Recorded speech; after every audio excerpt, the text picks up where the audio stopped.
So when we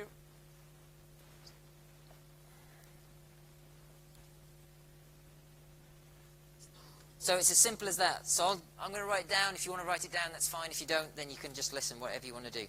Okay, so this is Introduction to Mechanical Vibrations.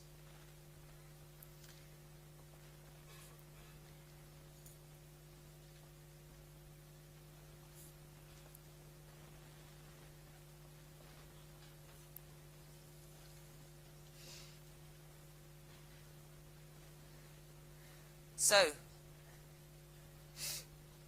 you could ask, what is a vibration? Okay, so we want to sort of establish some kind of key definitions to start with, so we know what we're talking about. Okay, because there's quite a lot of terminology that's used in very generic ways that maybe isn't always so helpful. Okay, so what we're going to say is that vibrations are oscillations of a body.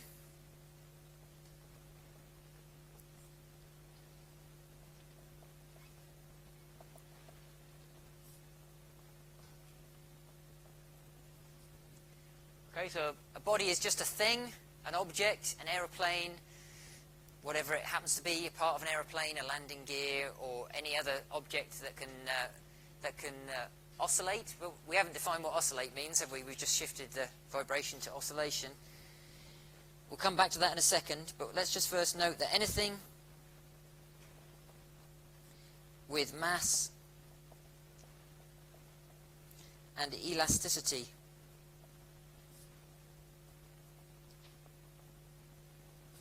can vibrate.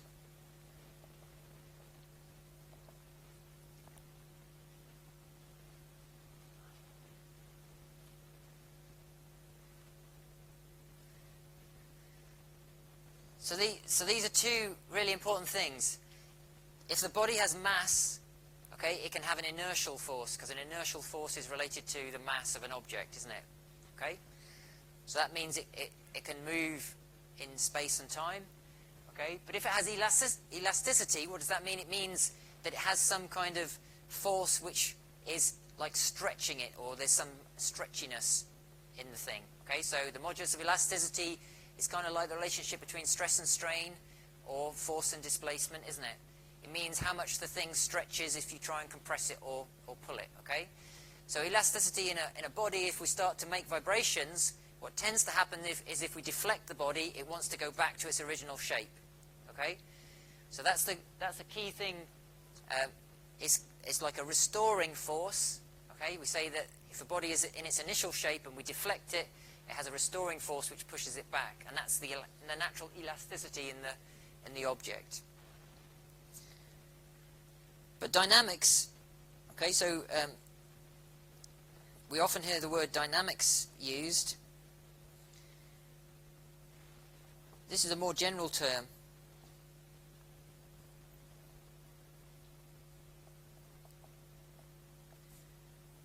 That means a system which changes with time.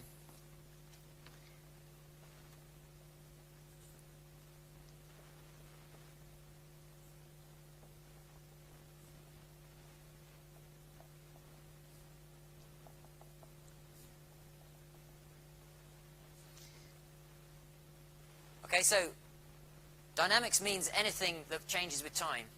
Okay, so dynamics is the more general thing. Vibrations are things where you push something and it comes back. All right, it comes back and it forms an oscillation. So the oscillation is this repeated motion where you push it, it comes back. You push it, it comes back. Okay, so a stock market changes with time, but it doesn't necessarily oscillate. Okay, it might fluctuate, but it doesn't necessarily oscillate. This oscillation or vibration is this crucial thing where it kind of repeats over a pattern over a period of time. Okay, so that's the difference with the vibrations.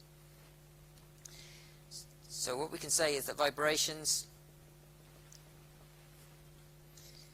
are motions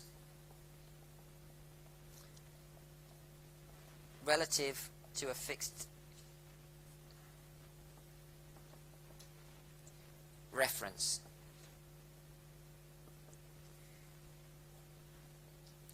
So what that means is, if we've got time as t and displacement as x, we've got something which is repeating Okay, like I said, it's moving away and then it's being pulled back to where it started from, and then moving away and pulled back in this repeating kind of pattern. Okay?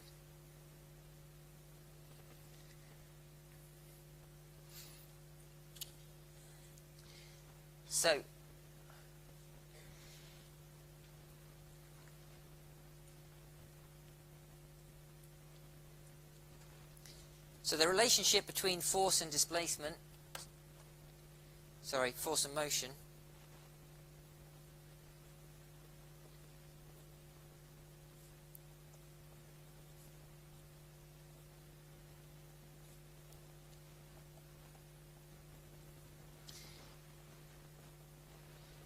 so in dynamics, these are the two key things that we have to relate: a force and a motion of the body at all times. Okay, so and that's given by Newton's second law, isn't it?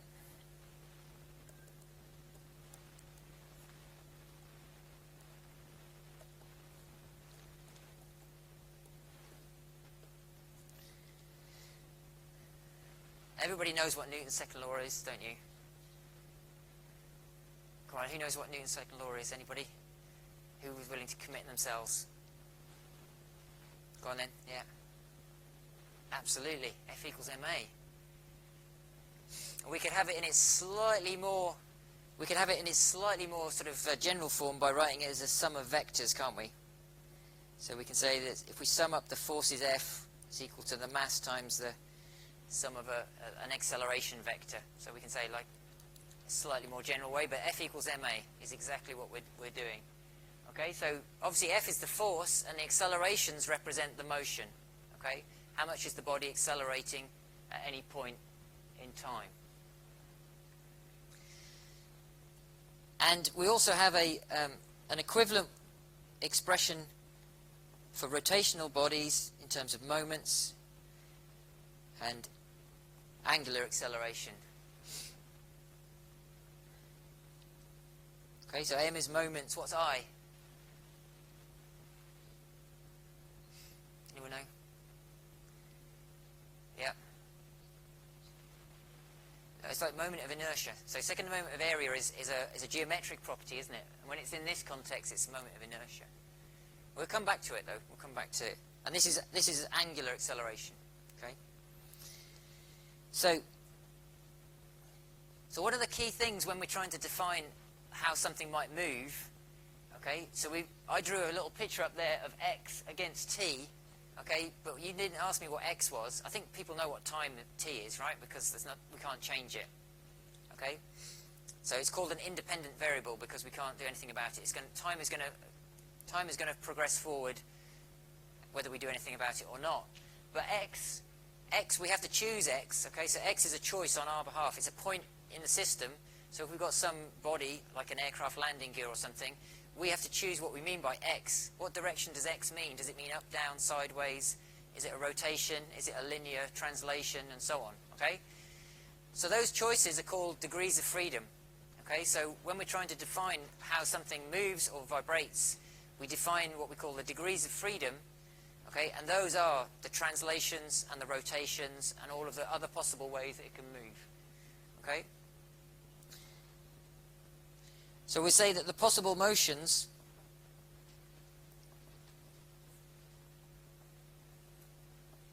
are called degrees of freedom.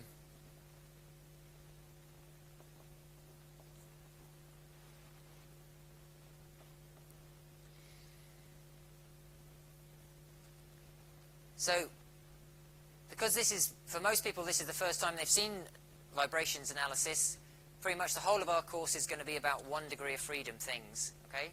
So that's good because it makes it the easiest case, okay?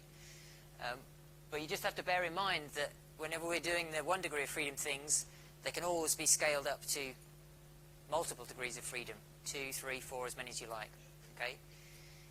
And if you're talking about modern design of aircraft or other aerospace systems, typically people are using finite element models with millions of degrees of freedom.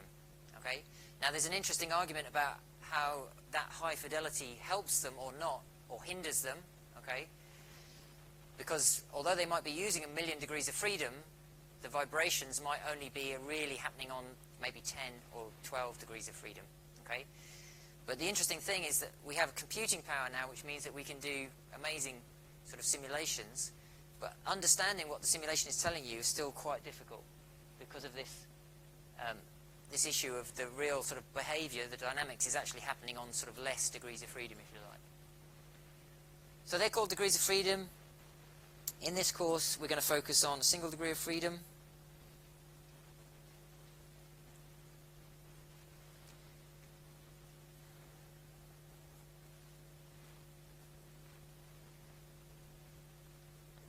Single degree of freedom systems.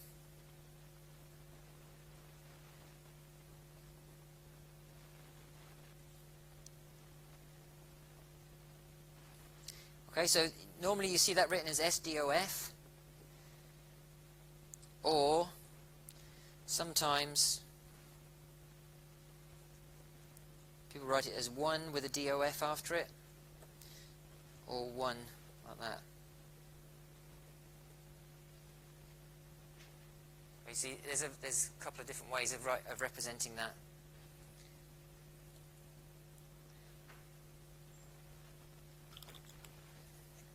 So just 1 degree of freedom. Okay, so it's going to, although we're going to be focusing on the easiest thing. Occasionally we'll introduce a few concepts where there's more than 1 degree of freedom, but most of the time we'll just be working with 1. So let's have a look at the types of vibration signal we can get.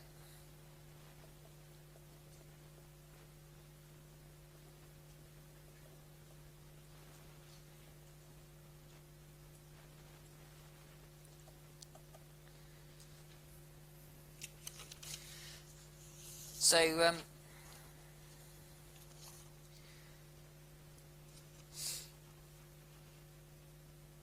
we can have things which are single events.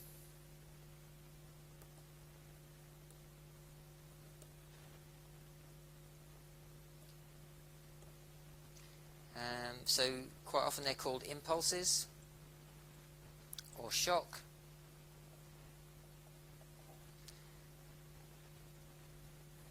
So something like that, as time goes along, you get a single impact or impulse or whatever that happens. Okay. Now that's not an oscillation, but if we apply that to a structure, what happens is if we hit something with a hammer, then it will tend to oscillate. Okay. So this is an impulse.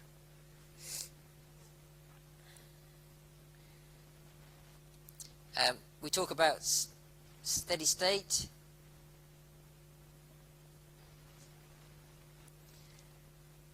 Which look like sine waves, sine or cosine. Okay, so these are things that look like this.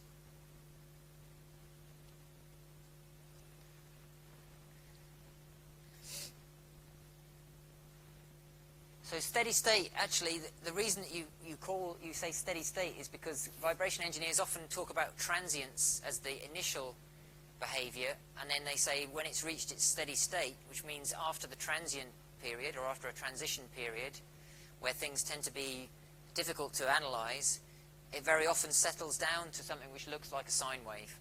Okay, so that's why it's called steady state. And we can also have arbitrary,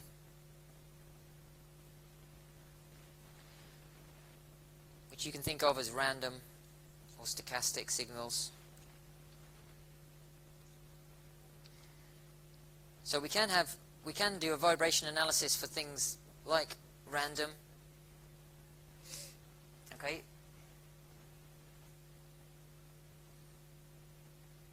But we're not really going to look at that in this course. We're going to look at oscillations. So let's look at harmonic motions, sine and cosine.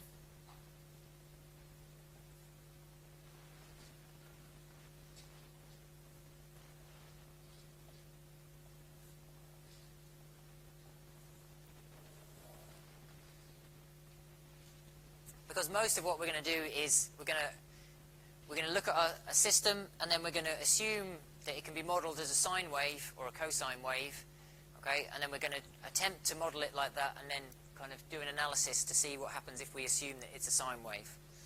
Okay, so that's what a lot of what we'll do is. So let's just have a quick look at sine waves.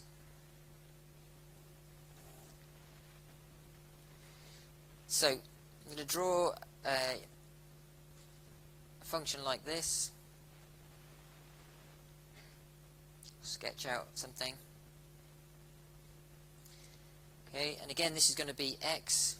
Okay, on this direction it's going to be my measure of my displacement. On this axis now I'm going to write something different. I'm going to write omega times t. And we'll come back to what that means in a moment. Okay. And then the maximum points that the sine wave reaches, both top and bottom, I'm going to call plus or minus a.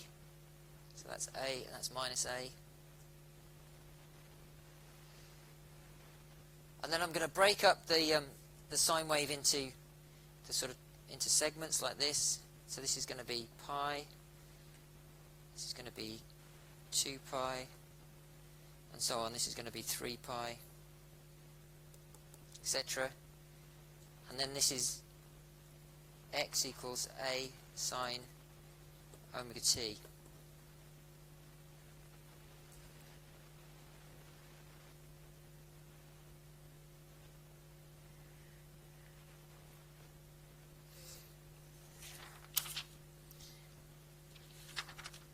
And I can do the same for cosine, can't I? So we can draw almost exactly the same type of diagram, but with a shift.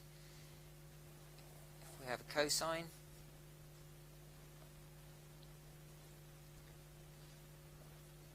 and of course this time with the cosine we start here at the value of a, then go like this, and so on. So these peaks are also a and minus a.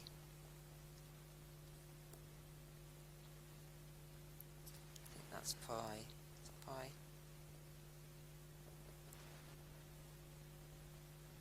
No, that's not pi, is it? This is pi. Is that pi over 2, this point here? Who knows their cosine? Yep. Yeah. So this is pi over 2 here, isn't it? Like that. This is pi here, yeah? Okay. So this is our 2 pi, that one there, isn't it? Like that. Okay? And so this one we'd write as x equals a cosine omega t. Oh, I see what I've done now.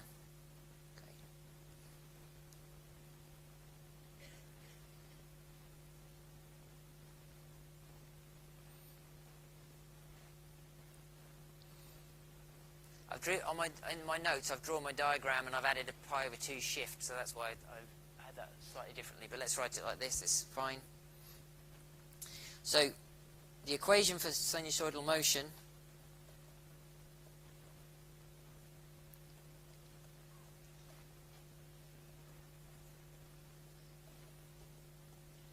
let's write it out like this. We've written something like this, haven't we? X equals a sine omega t, and we can add in an arbitrary shift if we want to, can't we? Okay, so we can, in general, we can write it like this, where in the brackets I can add in a thing called phi, which is a phase shift, if I want to shift this thing backwards and forwards. So these are all, let's have a look. This is the displacement.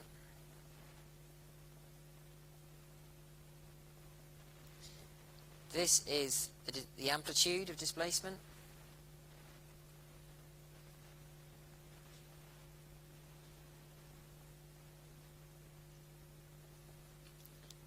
This is the frequency.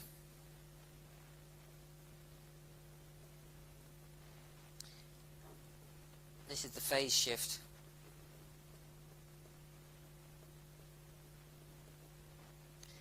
And that's, of course, is time.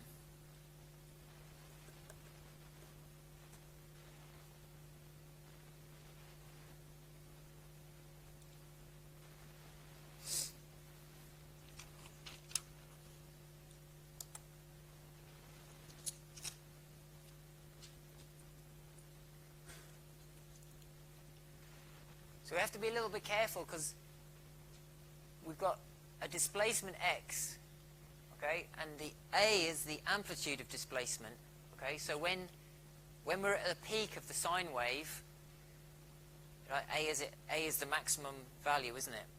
Okay. Quite often people just call that the amplitude, okay, but amplitude just means the size of something. Okay, so I do it, you hear all vibration engineers, they say, what amplitude is that? Okay, but it could be an amplitude of acceleration, couldn't it? It could be an amplitude of velocity, okay, because amplitude just means the size of things. But we take it as a shorthand that if we say amplitude, we mean amplitude of displacement. Okay, so that's just something to look out for. Frequency, okay, as we go through the course, you'll see that we'll go between the time domain and the frequency domain, meaning plotting our data in terms of a time axis or a frequency axis. Okay, now this is a certain type of frequency, okay, the way we've written it, omega, and we'll come on to exactly how to define there's several different types of frequency, and we'll come on to how they relate to different parts of the system. This is often called the forcing frequency if it's being applied as a force. If it's the response of the system, it's the response frequency, and so on. So we'll come to more definition of that as we go through different parts of the course. Of course, you'll know from all the trig that you've done that you can write this as this thing here can be also written as in a slightly different form, can't it? It can be written like this.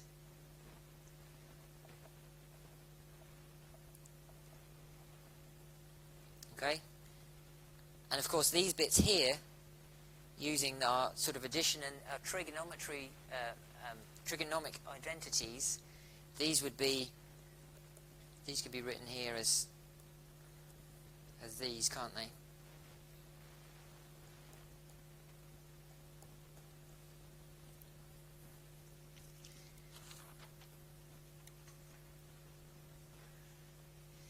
So we've got two different ways of writing this, and we've also got something interesting happens if we start to differentiate these expressions.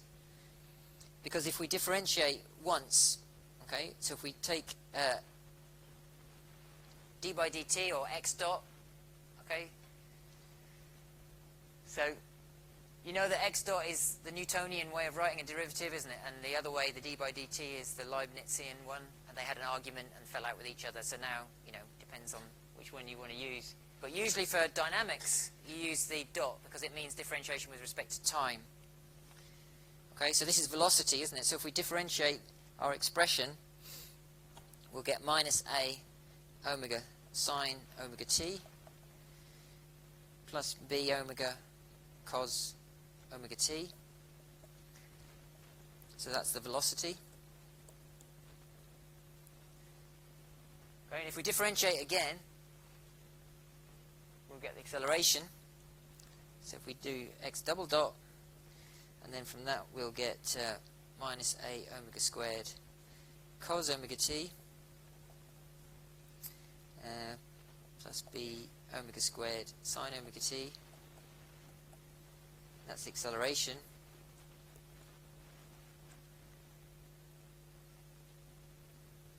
Sorry, that should be a minus, shouldn't it, there? Sorry. Is that right?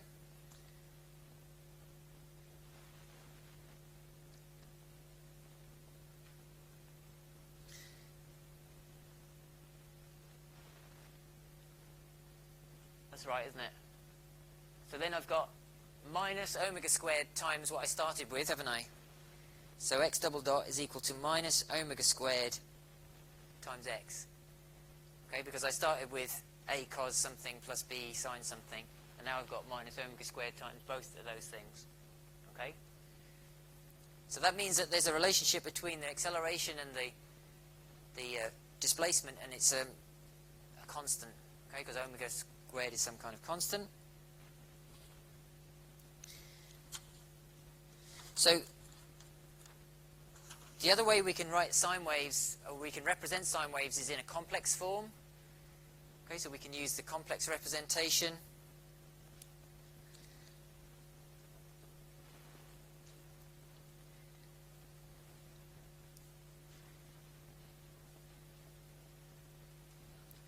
So we can write x is equal to a e to the j omega t, where j is square root of minus 1.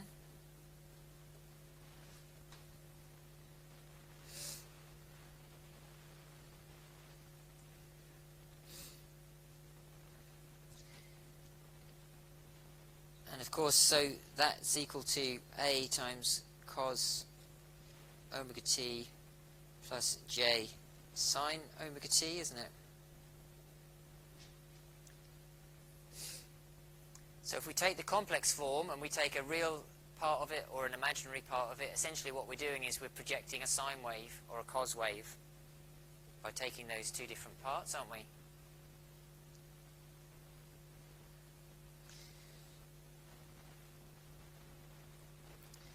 So, if for example, so we take the real part of a e to the j omega t, that's equal to a cos omega t, isn't it? Okay, so we can take a complex representation and then we can use real parts or imaginary parts to project out specific cosine or sine waves.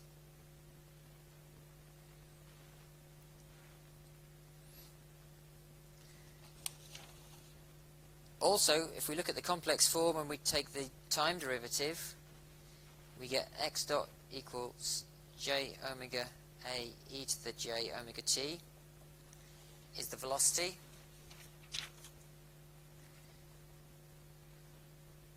And then if we differentiate again,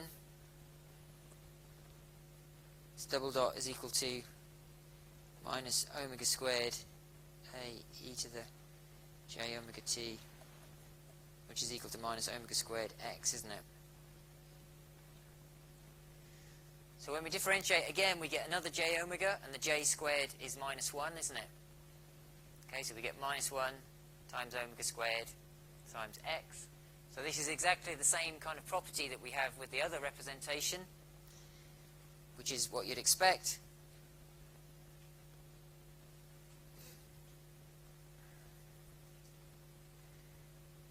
So I said a moment ago that we would swap between the time domain and the frequency domain. Let's just have a little think about that. So frequency domain.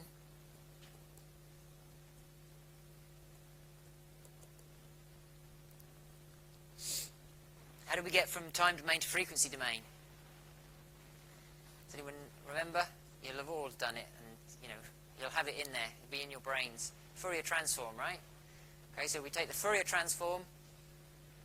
We can go from time domain to frequency domain.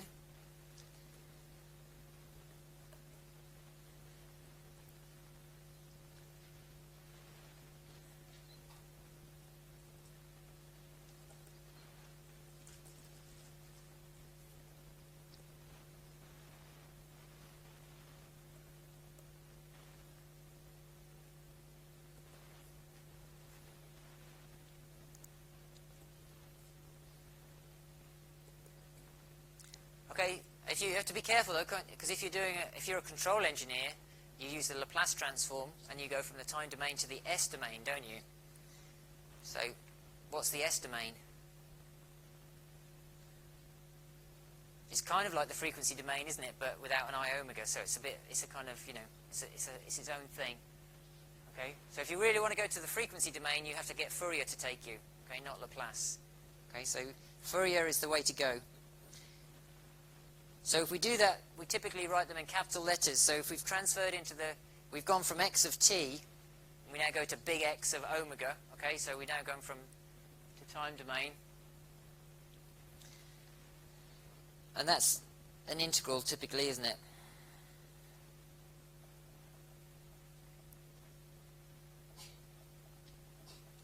Something like that. Okay, so it's something like that, isn't it? And when you're an undergraduate and you're here and doing maths and so on, like we make you do things like this. We make you do Fourier transforms on stuff.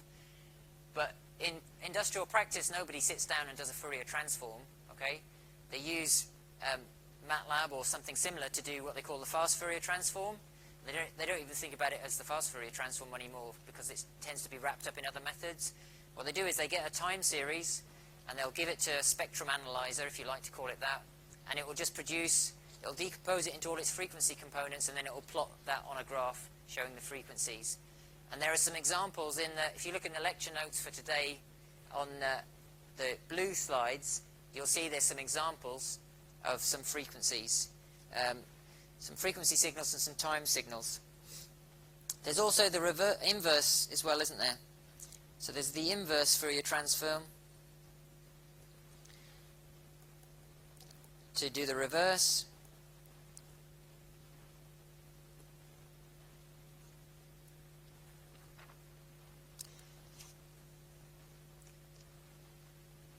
So if we look very quickly at a kind of simplistic Fourier transform representation,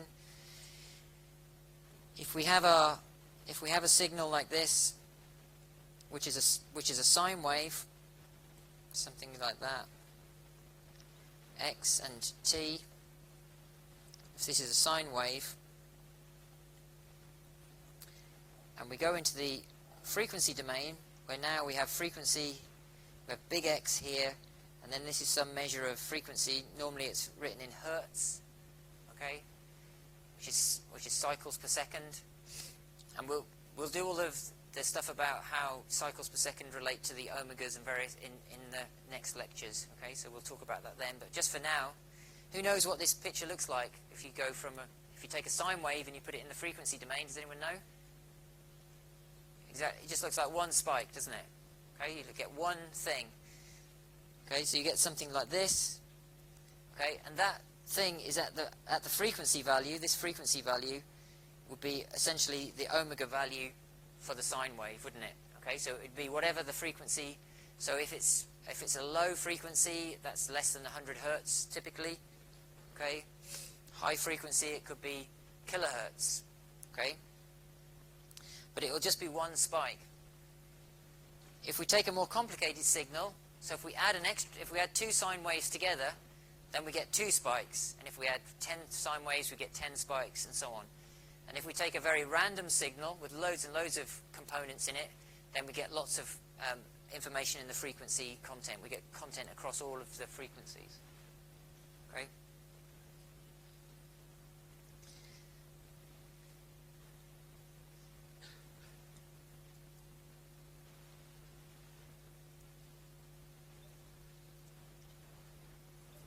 So let's just have a quick look at that.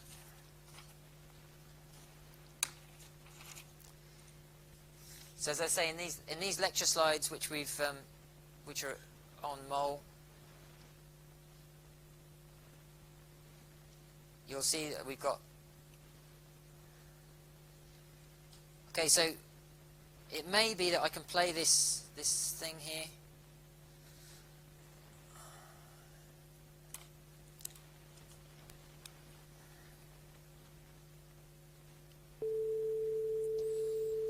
Okay, so you can't do this on the ones in mole, but the idea here is that this is doing it like musically, okay, because the same, all of the stuff I'm talking about in terms of frequencies applies to musical instruments, and I know some of you will be musicians, so you'll understand this. Okay, so the single tone is a single sine wave, right? So that's what you can hear now. This is at 440 hertz. Okay? So if we take 3 sine waves and add them together, in the frequency domain we get 3 spikes. In the time domain it looks a bit more complicated, but it's still a repeating oscillation, isn't it? Okay? More complicated, but still repeats. Sounds a bit different, sounds a bit harsher, because there's multiple tones there. Quite difficult to pick them out. Then we can get some interesting effects here. So this is